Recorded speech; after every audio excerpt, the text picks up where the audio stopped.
नमस्कार। राजनीति विज्ञान बीए पाठ द्वितीय के प्रश्न पत्र द्वितीय के अंतर्गत आज हम बात कर रहे हैं भारतीय प्रधानमंत्री के संबंध में। ब्रिटिश संविधान में प्रधानमंत्री का पद परंपरा पर आधारित है, लेकिन भारत में प्रधानमंत्री पद को संविधान के द्वारा मान्यता प्रदान की गई है।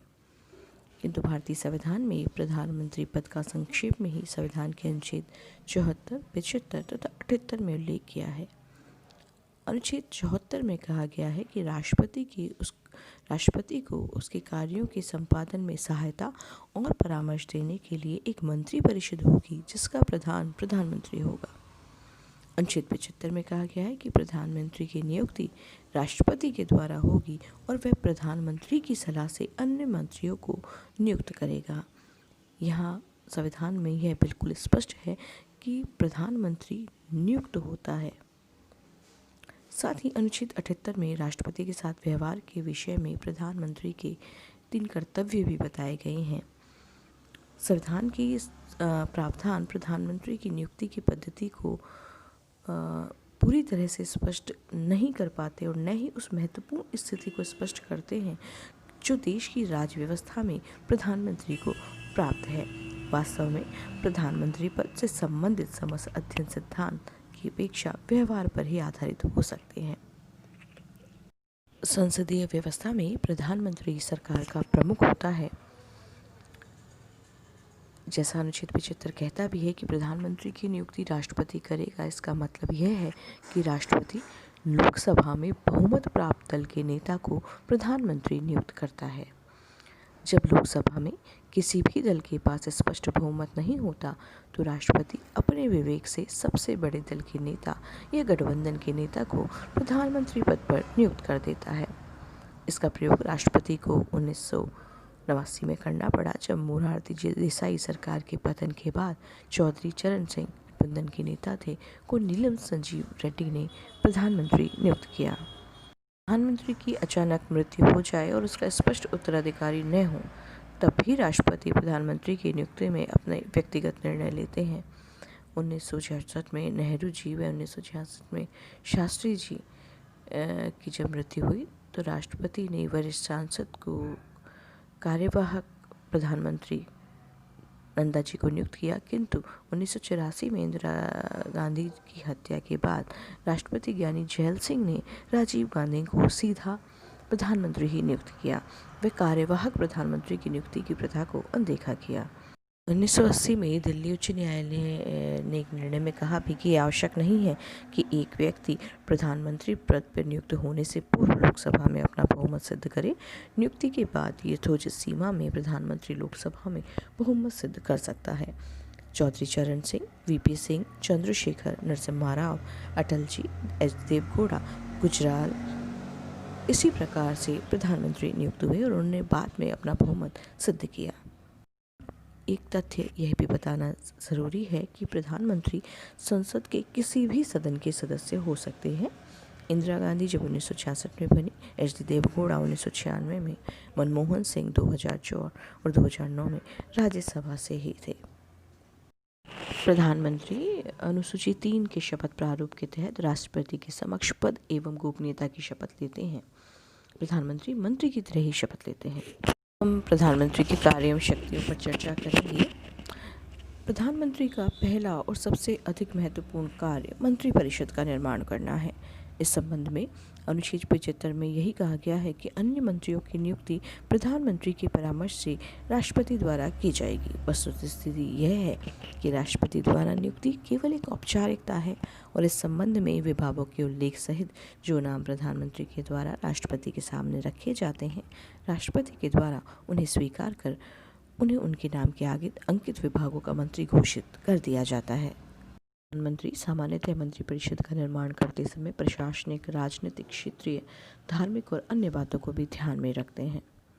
मंत्रिपरिषद का निर्माण हो जाने के बाद भी प्रधानमंत्री मंत्रिपरिषद के सदस्यों के विभागों को परिवर्तित करने के संबंध में लगभग पूर्ण स्वतंत्र होते हैं। प्रधानमंत्री न केवल मंत्रिपरिषद के निर्माण और अंत वरन उनके संचालन में भी केंद्रीय स्थिति रखते हैं।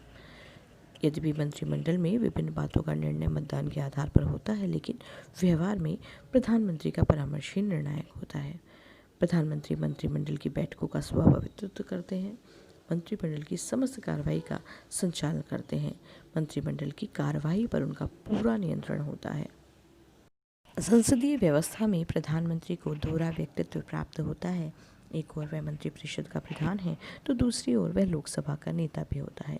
मंत्रिपरिषद का कोई अन्य सदस्य प्रधानमंत्री की भांति संसद में समस्त मंत्रिमंडल का प्रतिनिधित्व नहीं कर सकता। शासन की नीति से संबंधित अंतिम तथा अधिकृत भाषण प्रधानमंत्री का ही होता है। स्थापन की समस्त कार्यवाही के संचालन में प्रधानमंत्री ही नेतृत्व प्रदान करते हैं।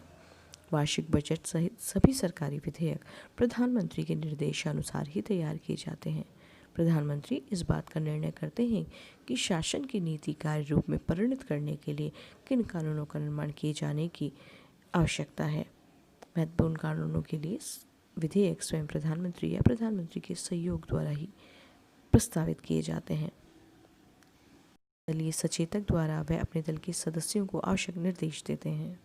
संसद का अधिवेशन बुलाने और स्थगित करने का कार्य राष्ट्रपति प्रधानमंत्री के परामर्श के अनुसार ही करते हैं और प्रधानमंत्री की एक बहुत अधिक महत्वपूर्ण शक्ति लोकसभा को विघटित करने की है।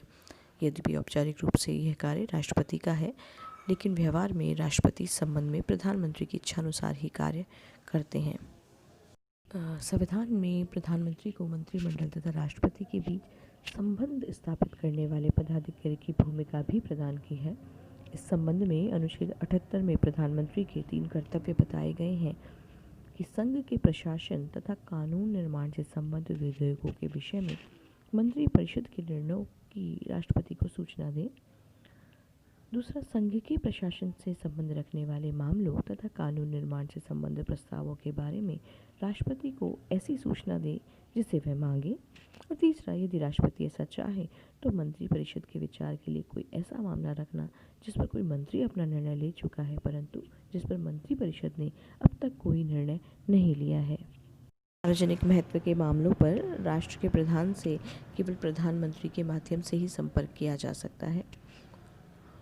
कोई भी अन्य मंत्री प्रधानमंत्री की अनुमति से ही राष्ट्रपति से भेंट कर सकता है। व्यवहार के अंतर्गत अब तक प्रधानमंत्री और राष्ट्रपति के बीच जो संबंध रहे हैं उनका अध्ययन किया जाए तो यह नितांत स्पष्ट है कि प्रधानमंत्री ने राष्ट्रपति को एक संवैधानिक प्रधान की भूमिका तक ही सीमित रखा है। साथ ही भारत की संघात्मक व्यवस्था में राज्य सरकारों के संबंध में भी प्रधानमंत्री की भूमिका बहुत अधिक महत्वपूर्ण है। एक मुख्यमंत्री को पदासीन होने और पद पर बने रहने के लिए प्रधानमंत्री की काफ़ी सहानुभूति की आवश्यकता होती है।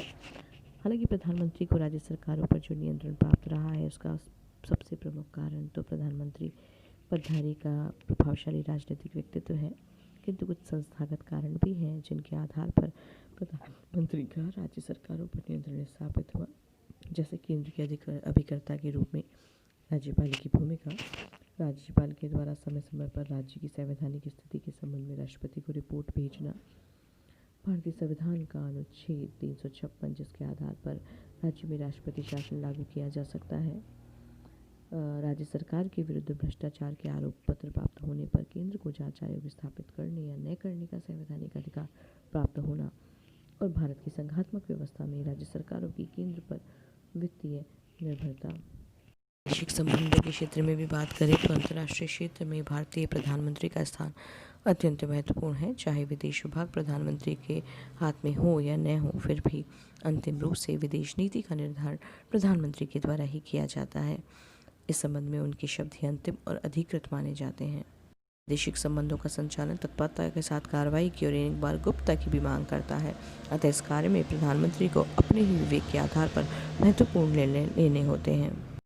नियुक्ति की शक्तियों की बात करें तो संविधान के द्वारा राष्ट्रपति को जिन उच्चतम अधिकारियों की नियुक्ति का अधिकार दिया गया है, व्यवहार में उनकी नियुक्ति राष्ट्रपति स्वयं विवेक से नहीं करता वरन प्रधानमंत्री के परामर्श से ही करता है। इस प्रकार प्रधानमंत्री राज्यों में राज्यपाल, अन्य देशों में भारत के राजदूत, महाधिवक्ता, नियंत्रक, महालेखा परीक्षक, सर्वोच्च न्यायालय, उच्च न्यायालयों के न्यायाधीश, अन्य अनेक आयोगों के सदस्यों की नियुक्ति करता है। सभी के अतिरिक्त वर्तमान समय में एक अन्य कारण से प्रधानमंत्री की स्थिति और अधिक मजबूत हो गई है। प्रधानमंत्री अपने राजनीतिक दल का नेता होता है और आम चुनाव उन्हीं के नाम से लड़े जाते हैं। में यदि हम बात करें तो प्रधानमंत्री देश का सर्वोच्च नेता और सर्वोच्च शासक होता है। सिद्धांत रूप में न सही लेकिन व्यवहार में देश का समस्त शासन उसी की इच्छा अनुसार संचालित होता है। वह व्यवस्थापिका से अपनी इच्छा अनुसार कानून बनवा सकता है, संविधान में आवश्यक संशोधन करवा कर सर्वोच्च न्यायालय को भी कुछ सीमा तक अपनी इच्छा अनुसार चलने को बाध्य कर सकता है। मंत्रिपरिषद में उसकी स्थिति सर्वोपरि होती है। जनता हो या संसद, राज्य सरकारें हों, ये प्रधानमंत्री का अपना राजनीतिक दल, हर कोई नेतृत्व के लिए प्रधानमंत्री की ओर ही देखता है।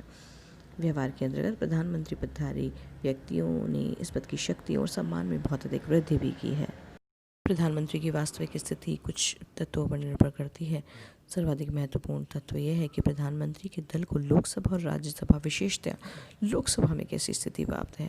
यदि प्रधानमंत्री मिलीजुली सरकार या भारी समर्थन पर टिकी अल्पमत सरकार का नेतृत्व कर रहे हैं तो प्रधानमंत्री की स्थिति कमज़ोर हो सकती है। एक दलीय सरकार का प्रधानमंत्री ही शासन के वास्तविक प्रधान के रूप में कार्य कर पाता है। दूसरा, प्रधानमंत्री की स्थिति बहुत अधिक सीमा तक उसके व्यक्तित्व पर भी निर्भर करती है। तीसरा, प्रधानमंत्री की स्थिति इस बात पर निर्भर करती है कि अपने राजनीतिक दल या अपने राजनीतिक गठबंधन में उसे किस प्रकार की स्थिति प्राप्त है। अपने राजनीतिक दल में यदि वह निर्विवाद नेता है तो वह उसकी स्थिति पर्याप्त शक्तिशाली हो जाती है, लेकिन यदि उसके दल या दलीय गठबंधन में ही उसके नेतृत्व को चुनौती दी जाती है तो उसकी स्थिति कमज़ोर हो सकती है। चौथा, प्रधानमंत्री की शक्ति तत्कालीन स्थिति पर निर्भर करती है। राष्ट्रीय और अंतर्राष्ट्रीय स्तर पर गंभीर स्थिति होने पर प्रधानमंत्री अधिक शक्तिशाली हो जाते हैं, लेकिन सामान्य स्थिति में वे अधिक शक्तिशाली नहीं हो पाते। दूसरा एक तत्व और है कि प्रधानमंत्री पदधारी को घरेलू और वैदेशिक क्षेत्र की व्यवहारिक राजनीति में प्राप्त सफलताएं और असफलताएं भी प्रधानमंत्री की स्थिति को सबल और दुर्बल बनाती हैं। इस प्रकार यह स्पष्ट है कि भारतीय प्रधानमंत्री सरकार के प्रमुख हैं और भारतीय राजनीति में उन्हें महत्वपूर्ण स्थान प्राप्त है।